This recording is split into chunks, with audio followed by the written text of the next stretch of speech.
Muy bien, estimados estudiantes, vamos entonces a abordar estos tópicos de estrategia, estructura y cultura. Esta organización en la cual se dan estas transformaciones de insumos en productos y servicios, donde interactúan personas a través de procesos, tiene un objetivo mayor, que es el objetivo estratégico, ese objetivo de permanecer en el tiempo. Y ese objetivo estratégico tiene que definirse como unas características que me ayuden a permanecer y a diferenciarme en el contexto de las organizaciones con las cuales competimos. En esa medida, la estrategia de una organización está estructurada por iniciativas que pueden ser actividades, proyectos o programas que me llevan a ser diferente a mi competencia, que me llevan a garantizar un perfil diferenciado para que en el futuro permanezca como organización generando un flujo de dinero, para que mi cliente esté dispuesto no solamente hoy, mañana, sino el próximo año, en 2 años, en 3 años, a pagar por mis productos o servicios. En esa medida entonces tenemos esta visión de la organización desde un enfoque estratégico. O sea, la organización no solamente es aquella que cumple con la rutina, que cumple con el proceso, sino cumple con ese proyecto de permanecer en el tiempo. Y haciendo la rutina, por lo general, no garantiza la organización permanecer en el tiempo.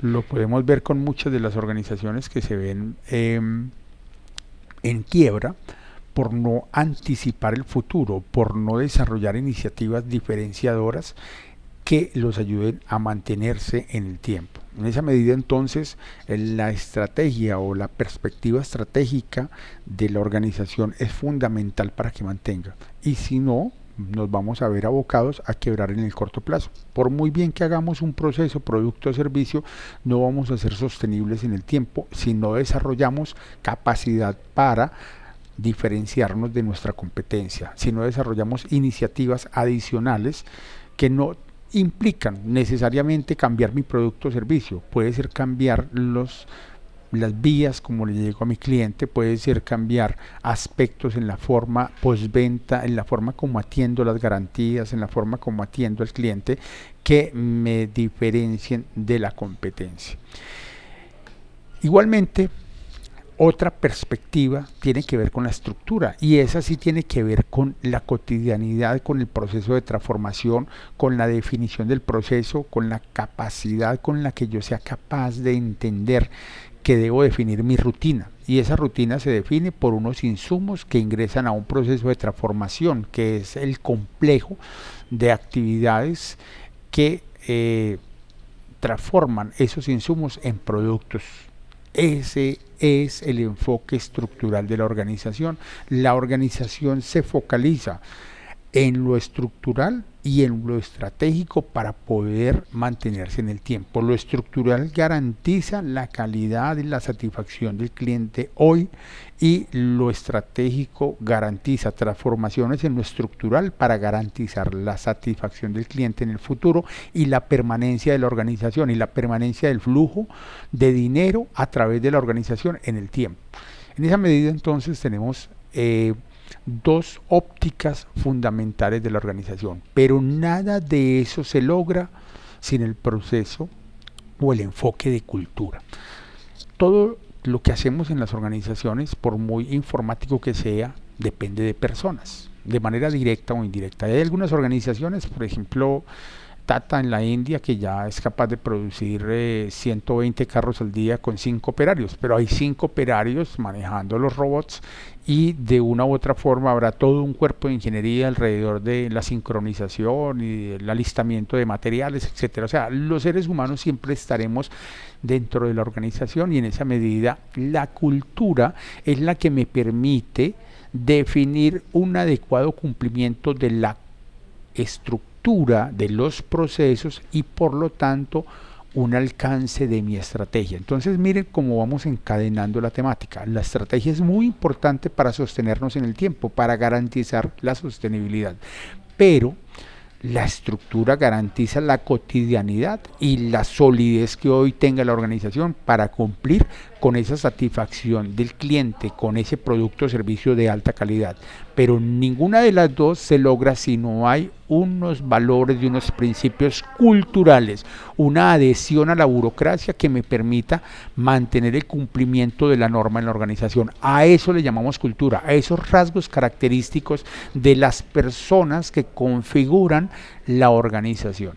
En esa medida entonces tenemos una agrupación de seres humanos que se relacionan a partir de las normas, pero también se relacionan a partir de la informalidad, la manera de comunicarse, en la manera de dialogar, de solucionar problemas, porque no es solamente que cada uno esté encasillado en uno de estos procesos que vemos allí y que el líder de este proceso cumpla y le entregue aquí al cliente interno y continúe todo igual, ¿no? Por lo general hay problemas que se solucionan entre 3, 4 procesos, hay situaciones complejas en la organización, no siempre la comunicación fluye como creemos, no siempre los insumos fluyen como creemos, no siempre el cliente está dispuesto a esperarnos 2, 3 días por un pedido, en ocasiones necesita algo urgente y la organización necesita flexibilizarse para atender esas necesidades del cliente.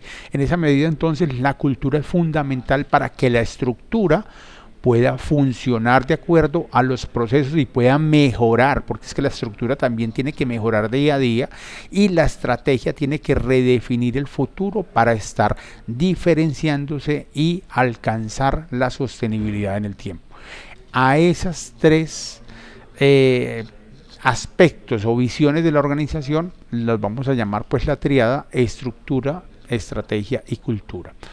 En esa medida, la organización tiene un capital estratégico en cuanto tenga iniciativas, proyectos, actividades para diferenciarse en el futuro y para anticipar las demandas de su cliente actual, su cliente potencial, su ampliación de su masa de clientes o su redefinición de nichos. Ahí hay capital estratégico. Si no existe esto, hay una dificultad, hay una deficiencia y hay un riesgo de la organización para garantizar su sostenibilidad en el futuro. La organización tiene un capital estructural en la medida en que sus procesos están documentados y en la medida en que esos procesos atienden a una realidad. No solamente que los procesos estén documentados y guardados en un cajón, sino que los procesos se cumplan, se lleven a cabo y estén actualizados para garantizar la calidad del producto o servicio y garantizar la satisfacción del cliente. En esa medida hay capital estructural, en la medida en que haya una definición clara de procesos y esto es verificable ante unos pares evaluadores que vienen de la ISO, de Bureau Veritas, de Icontec, a verificar, a certificar tu capacidad de responder por lo que tú haces. Ese es el capital estructural. Y hay un capital relacional que es el que está asociado a esa cultura, a esa forma como se expresa la organización, a esa manera en la que las personas se comportan para cumplir para llevar a cabo la estructura y la estrategia de la organización. En esa medida entonces tenemos aquí las tres ópticas de la organización desde las que podemos evaluarla, conocerla, entender la organización.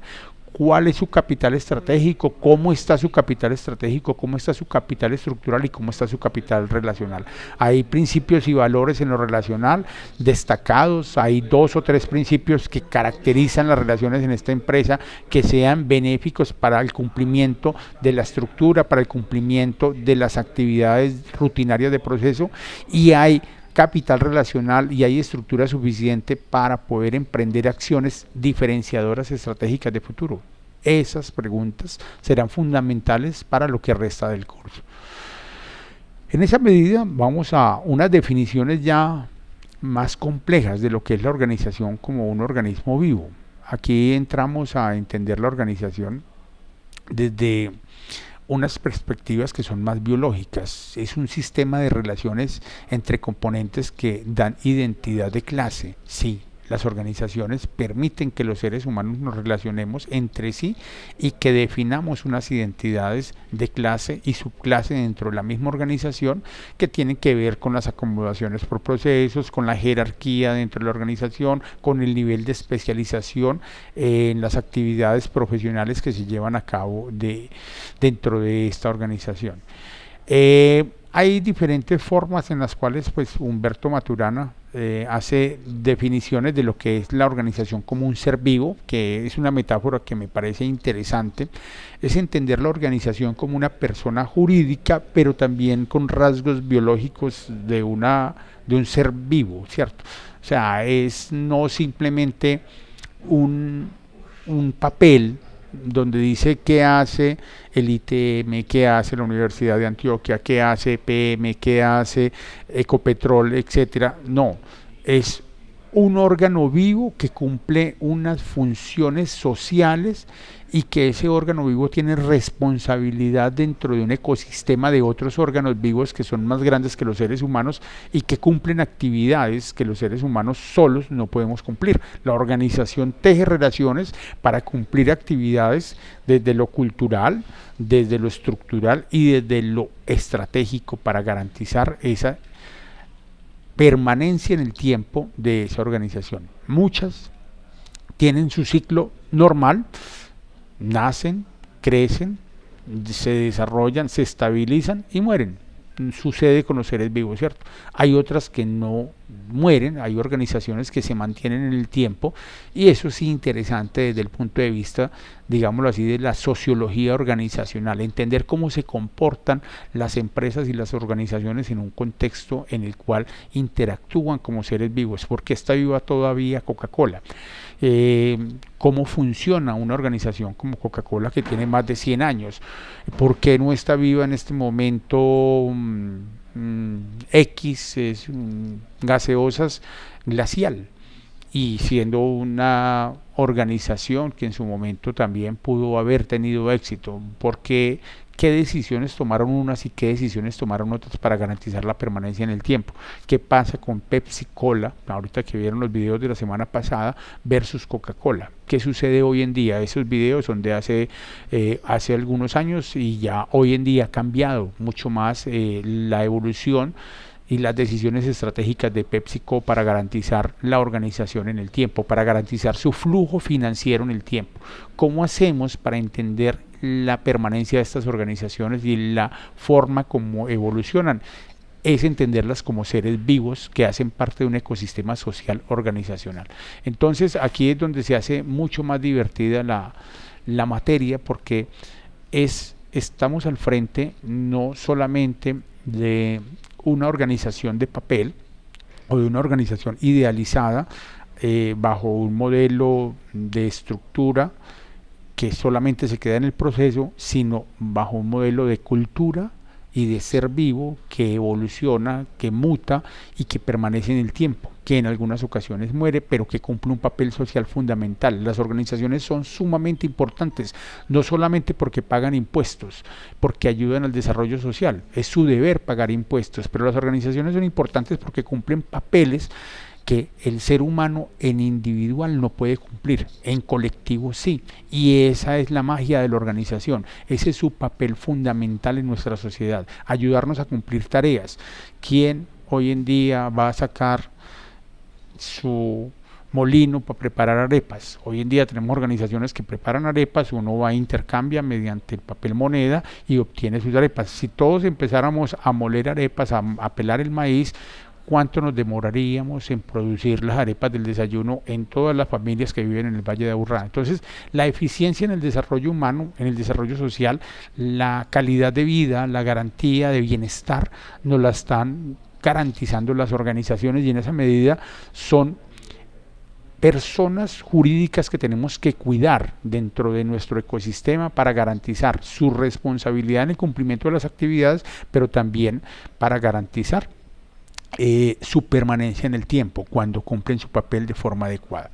Entonces, más allá de ellas, también hay partes interesadas, hay grupos sociales que están interesados en que su desempeño sea exitoso. A eso se les denomina en esta norma stakeholders o partes interesadas, y son personas u organizaciones que se pueden afectar positivo o negativamente por las decisiones y los resultados que obtiene una organización. Entonces partimos del concepto de organización, y no solamente en la organización se ve beneficiado el inversionista, se ve beneficiado también el empleado, que obtiene un salario con el cual mantiene su familia, se ve beneficiado un cliente que compra el producto para su consumo, o que compra el producto o servicio y lo intercambia para ganarse un adicional comercial.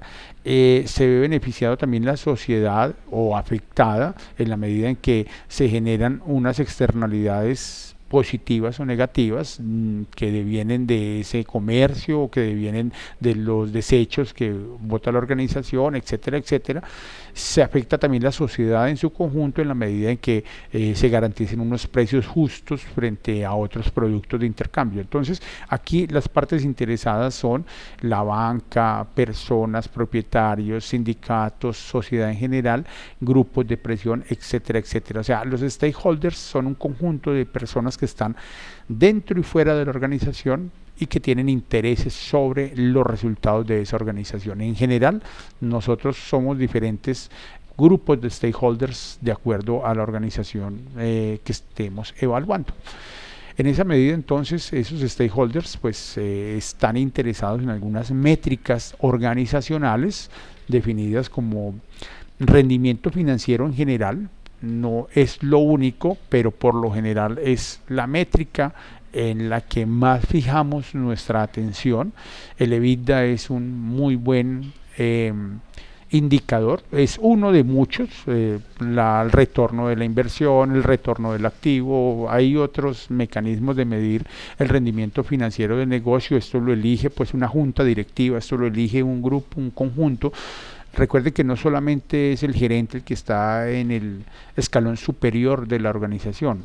Encima del gerente está una junta directiva, y lo veíamos de pronto acá, hizo falta énfasis cuando hablaba de los procesos estratégicos. La dirección estratégica colectiva es una junta directiva, un comité de dirección o diferentes órganos, que no solamente es la dirección estratégica ejecutiva, o sea, no es solamente el gerente el que está a cargo de la organización, sino el gerente depende de la circunscripción, los límites, los topes que le dé la junta directiva. Un gerente no puede tomar todas las decisiones en la organización, y no está bien hecho hacerlo. La dirección colectiva es la que define ciertas márgenes de maniobra y ciertos márgenes de decisión que toma el gerente. O sea, el gerente no es, digámoslo así, el único que va a tomar decisiones para que se logre ese rendimiento financiero en la organización. Es esa junta directiva la que define si es más interesante fijar los ojos en el EVA, en el EBITDA, en el ROI, en el ROE, etcétera. Hay otros indicadores que tienen que ver con la cultura. Este indicador tendría que ver con el proceso como tal y con la estrategia, con la estructura y la estrategia. Hay otros que tienen que ver con la perspectiva cultural, el clima organizacional. Hay diferentes instrumentos para medir el clima organizacional en las empresas, y tiene que ver con esa capacidad de relacionarnos bien, de vivir con calidad nuestra vida laboral, de relacionarnos de forma satisfactoria y de desarrollarnos como seres humanos en el trabajo. Hay otros indicadores también que tienen que ver ya con la estructura, efectivamente, con lo productivo que puede hacer ese proceso comparado con otros, cuántos recursos utilizamos, máquinas, insumos, cuántas personas participan y qué cantidad de producto sale al otro lado y en qué términos de calidad, para definir pues la productividad, la eficacia y la eficiencia del proceso productivo. Entonces, estas son algunas de las métricas a través de las cuales los stakeholders o las partes interesadas están observando el desempeño de la organización, están observando el resultado que se obtiene del proceso productivo. En esa medida pasamos pues a algo fundamental, y es la gestión del conocimiento. ¿Hacia dónde va todo esto? A que la organización, ese ser vivo denominado persona jurídica, está compuesto por personas en esencia, ¿cierto? Y esas personas tienen un conocimiento, esas personas tienen un saber que lo ponen en diálogo con los procesos, con la estructura, y ese saber se convierte en un hacer, y ese hacer es una transformación de esos insumos de proceso que finalmente van a ser un bien o servicio que se entrega a la sociedad. En esa medida, la gestión del conocimiento y las diferentes definiciones que nos da la ISO 9000 nos permiten entender pues la importancia de algunos elementos como la información dentro de la organización, datos que poseen significado, y el documento como medio de soporte de esa información. La importancia dentro de la gestión del conocimiento de la documentación en la organización. No es que nos dé por hacer procesos y levantar procesos porque va a venir la certificadora de calidad a revisarnos, y aprendámonos la misión de memoria. No, el asunto es soportar la información en documentos y distribuirla dentro de la cultura organizacional, porque hace parte de ese ADN de la organización, es entender la filosofía de la organización y entender la burocracia, la documentación, la reglamentación del proceso. En esa medida entonces avanzamos en la gestión del conocimiento, avanzamos en la gestión de la información, de los procesos de documentación, y hay algunas definiciones como las de Davenport y Prusak que nos ayudan a entender que la gestión del conocimiento son mecanismos mediante los cuales la organización aprende, y aprende almacenando información, simplificando las formas en las cuales se almacena la información y se utiliza ese conocimiento almacenado para solucionar problemas de la organización.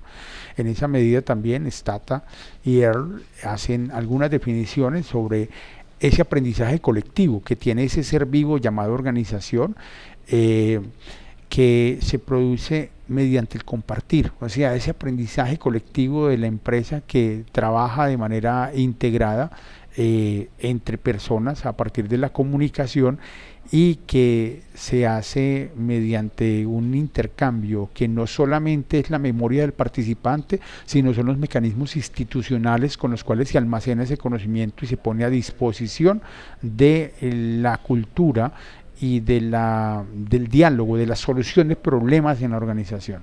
Entonces, hasta aquí llega esta lección. Yo creo que ya con esto tenemos suficiente para entender un poco organizaciones, y van a ver en la actividad que sigue cómo ponen estos diálogos del docente en cuestión frente a 6 empresas o 6 líderes que van a tener que escoger.